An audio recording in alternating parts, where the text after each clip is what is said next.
Continues to Chomp in Colorado.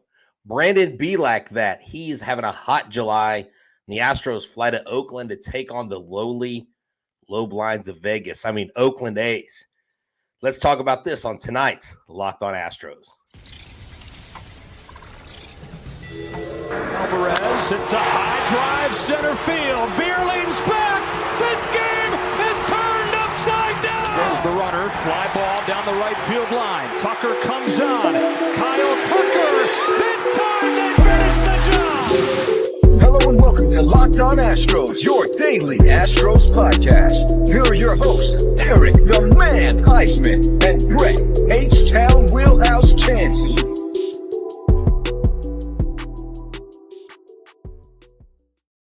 Hey everybody, welcome in. It's Htown Wheelhouse here with Locked On Astros, and the Astros win. They get a win today. You can find me at Htown Wheelhouse on Twitter, Instagram, and TikTok. You can find me at Stros411 on Twitter, Instagram, and Facebook. Always positive, always Stros. You can find the show at Locked On Astros on Twitter, Instagram, TikTok, Facebook, wherever you get your podcasts. It's free and easy to listen to. Just download any podcast app and subscribe to Locked On Astros. Subscribe to our YouTube channel and become an everydayer. That's right. Right now, I'm broadcasting live on my TikTok channel. So go follow me on TikTok. Go follow us on TikTok. And hey, let's get going right here. Matthew's already on the ball. Chas McCormick, power up. That is correct. So today on the show, we're going to talk about Chaz Chomps. We're going to talk about Astros Bielak the win. And we will have updates on Yordan, Alvarez and Jose Urquidy, as well a trade already happening. Now, we won't, I'll kind of give you a spoiler. It's not the Astros, but the Baltimore Orioles made a move, and we'll talk about that in the last segment. And again, we'll talk about Yordan and Urquidy. I've got a couple of Yordan's at bats from the game today, and I actually got to speak with him. So if you guys make sure you make us your first listen every day. I put up a little YouTube short portion of the interview that not I had exclusively with Yordan, but other members of the Houston media were there. He's going to be at the game tomorrow night. I don't know if I'm going to go and attend, talk to him, but he is a very nice person. Dude, like his personality, he was so like down to earth. I was shocked. I thought I was going to be awestruck and speechless. And although he is a big guy, he's not a menacing guy, but that's not how he looks in the box. Look, he looked good today, and I'm super pumped. Hey, Joshua, thank you for following us, man, from Anchorage, Alaska. Hey, is it cold up there? If it is, send some of the cold here. It is too flipping hot down here, man. Look, Brandon Bielak might make decent trade value. Oh, I don't know. Yes, Jay, that is something I don't want to talk about. Don't get me sidetracked. That's a great thought. Sometimes it'd be like that. But let's get into Chas McCormick. Chaz McCormick, I got some numbers to share with y'all. This is insane. And look, we know that he came off Player of the Week, and I believe Eric and Susie talked about his like big honor, Player of the Week, American League. The league is taking notice. But let's look at Chaz pre-All-Star and then All-Star break. Pre-All-Star, he was hitting 257 with a slash line of 337, 463, and 800, okay? That's pretty darn good. That's not bad.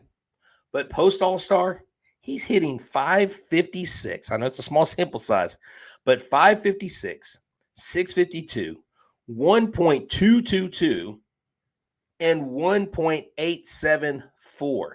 That 1.874 is an OPS. That is huge. And then with runners in scoring position, let me go down some of these numbers. This is insane. I'll get to the game here in a second. I'll get to more of the game details when we talk about Brandon Bielak. But literally, like with bases empty, he's hitting 211. But with, a runner on first, 444. Runners on first and second, 462. An OPS of 1.115. With bases loaded, 2,000.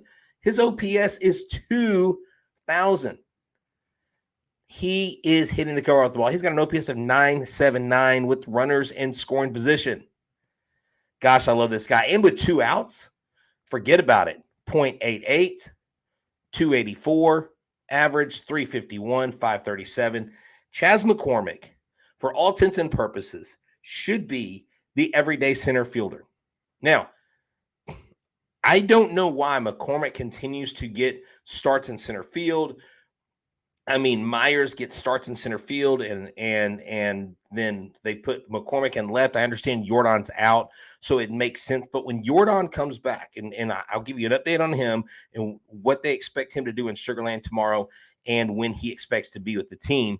But when he comes back, if Chaz McCormick isn't playing 80 to 90% of the games, if not all of them, starting in center field, then there's got to be something at the top, or there's got to be something to this rumor about Chaz McCormick having a beef or Dusty Baker not liking Chaz. I don't know how much I buy that, but this is how I handle the topic. Okay. I'm not in the clubhouse every single day. I've been around the minor leaguers, the AAA club, more than I've been around the big league club. Okay. But Chandler Roman's in there, and he's reported this more than once. So there's got to be something to that. I don't think Chandler has a reason to create a false narrative.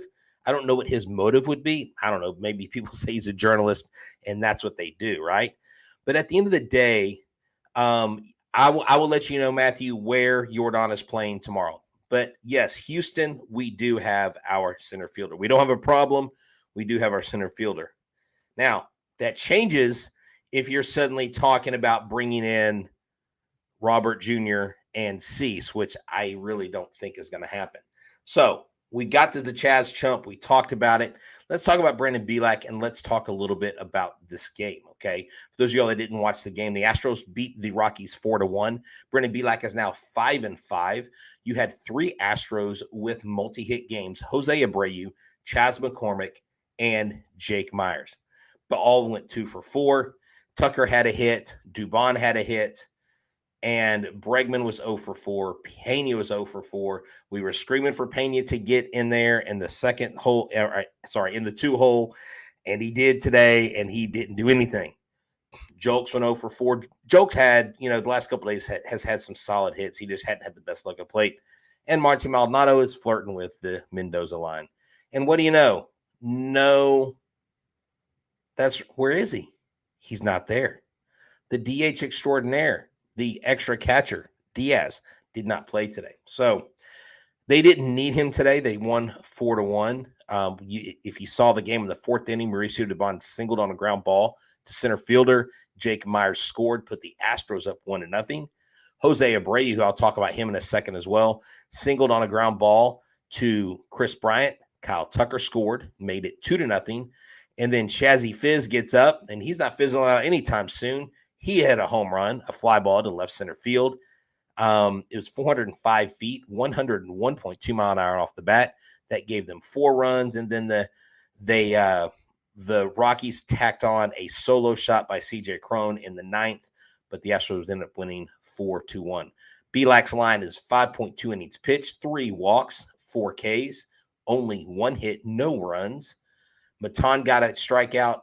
Montero got a strikeout. He had a walk, didn't allow any runs.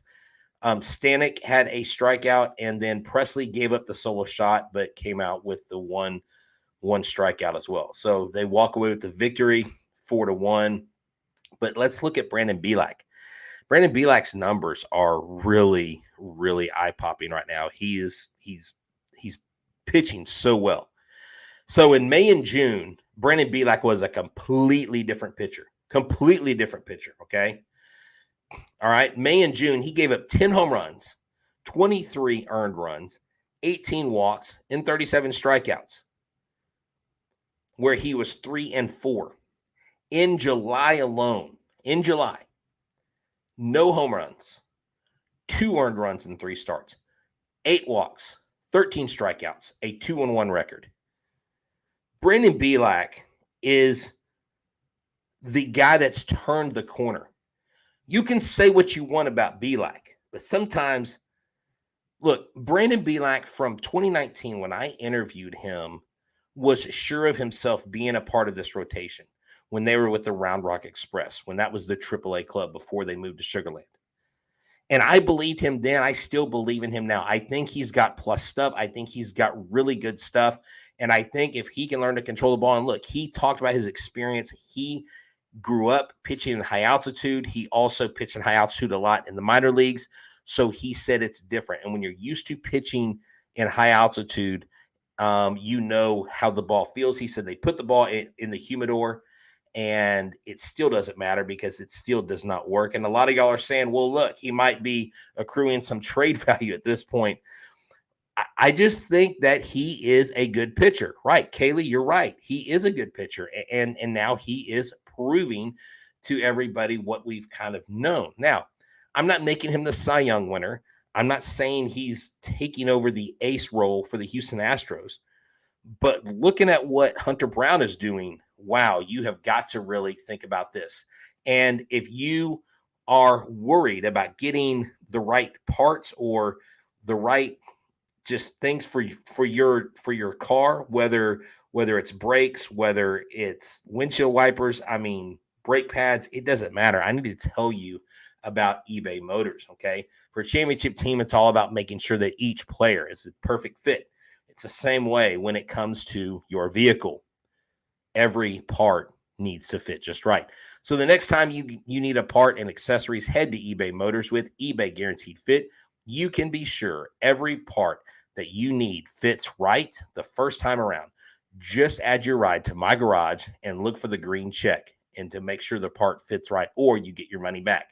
Because just like the sports teams, confidence is the name of the game. When you shop at eBay Motors with over 122 million parts, you get to choose from the best.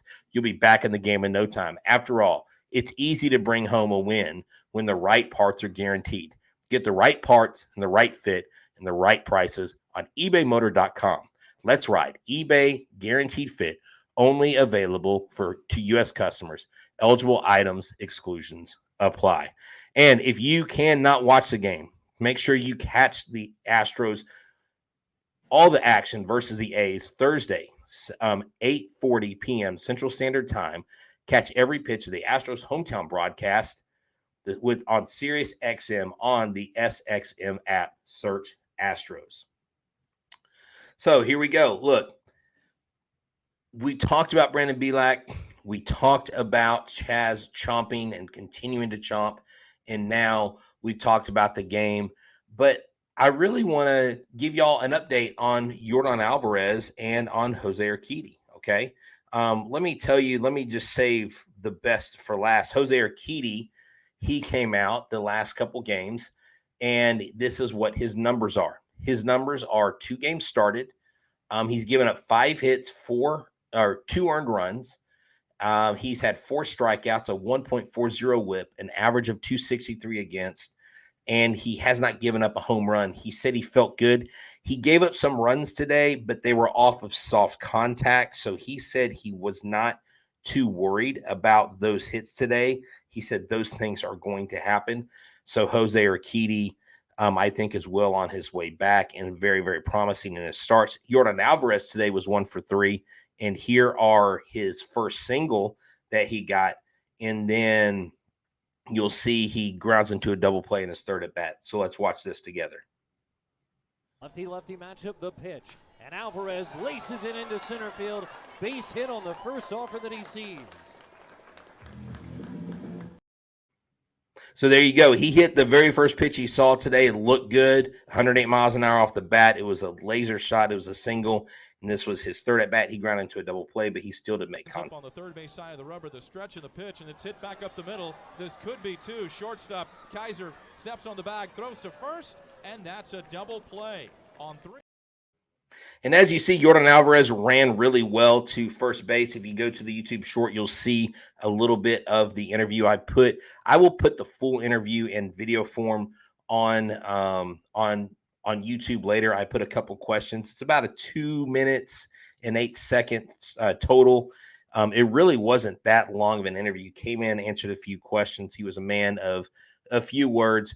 But look, he felt good. He said, this is what he told me. I asked him, when do you see yourself coming back?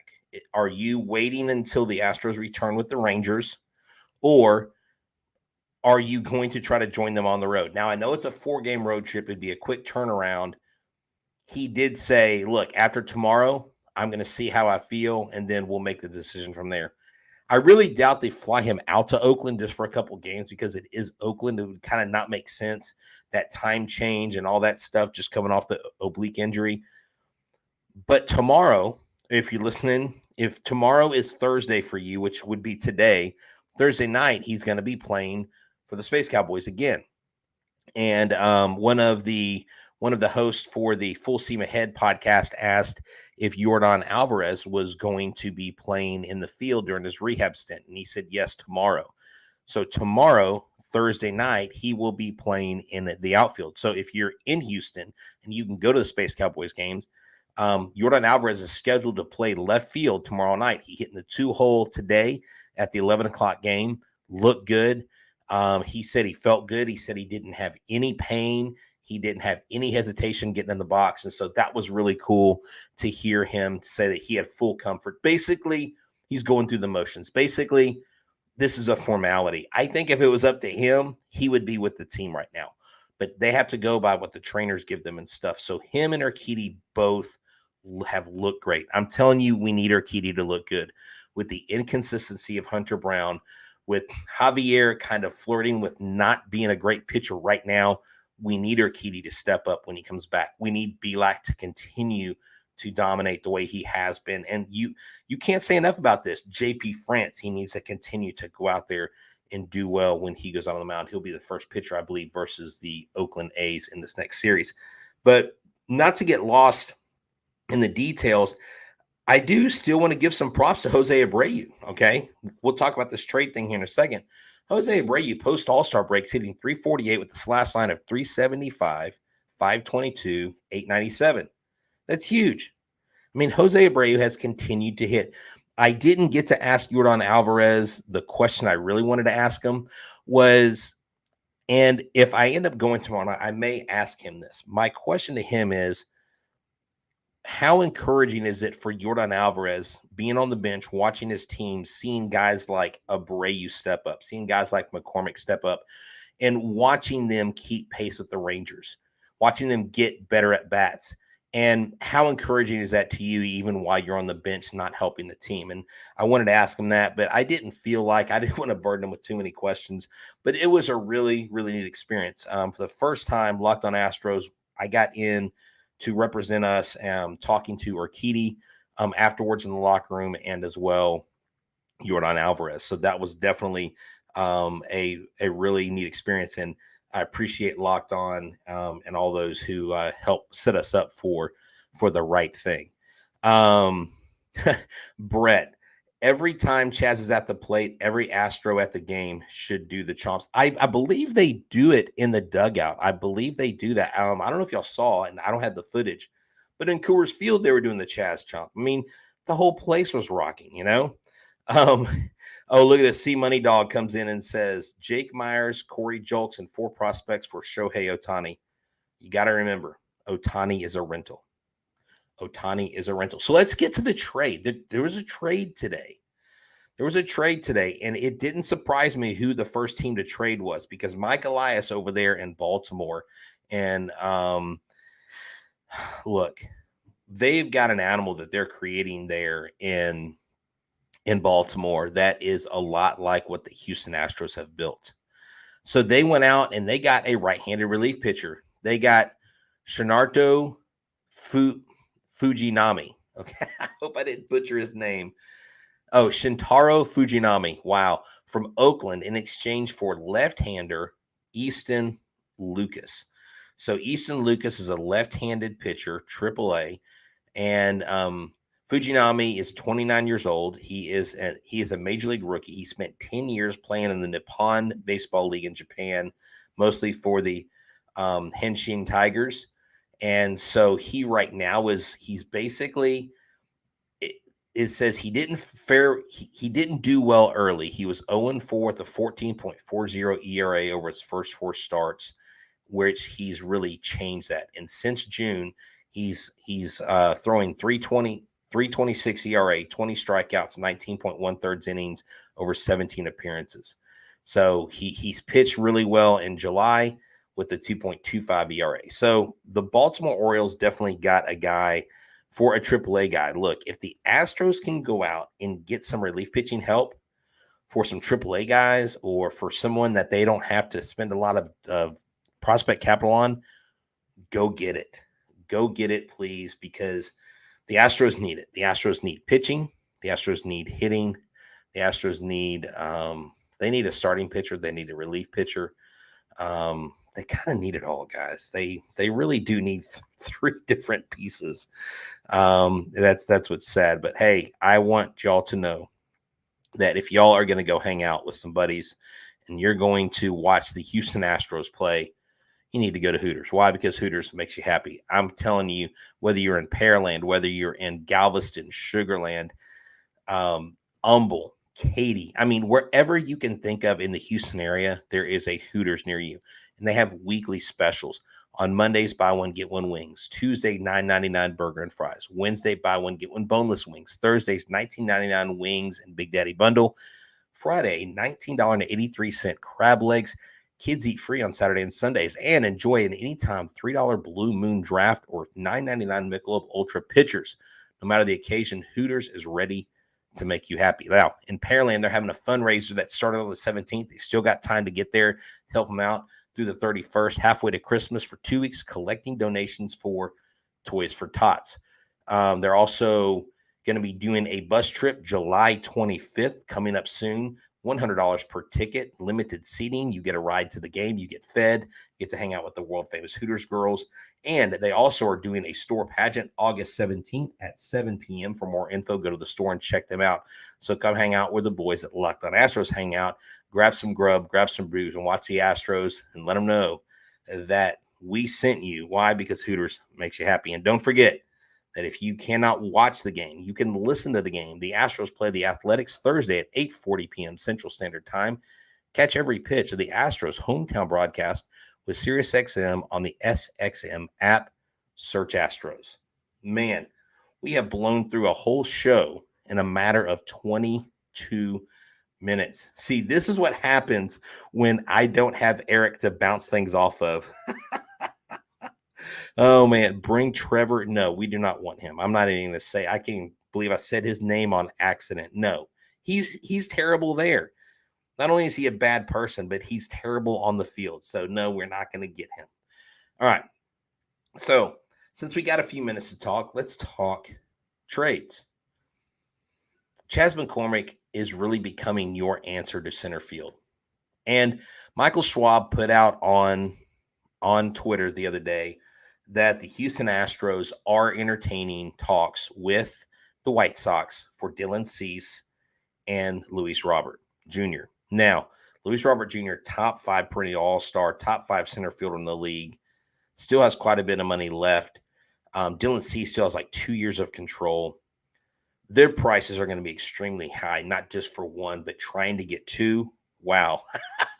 He goes, what if Dusty doesn't play him next game? No. What are you talking about these guys that we bring in? Look, I don't think they're going to do another thing like they did with Christian Vasquez. I almost said Christian Javier. They brought in Christian Vasquez, and like he didn't play hardly at all. That was, I don't know, like, what word am I looking for? Embarrassment? Like, he won a ring, but that's got to be kind of embarrassing to come in, your starter, and you don't even get in, you don't even sniff. But we have heard, and they actually said it on the radio. Actually, they didn't say it on the radio. On the bench on 97.5, they talked about the broadcast the other day, the national broadcast, okay? I don't know if y'all heard this, but David Cone said that the moves to put Martin Maldonado in the catching position to keep him starter, even last year when they got Christian Vasquez, came from Jim Crane.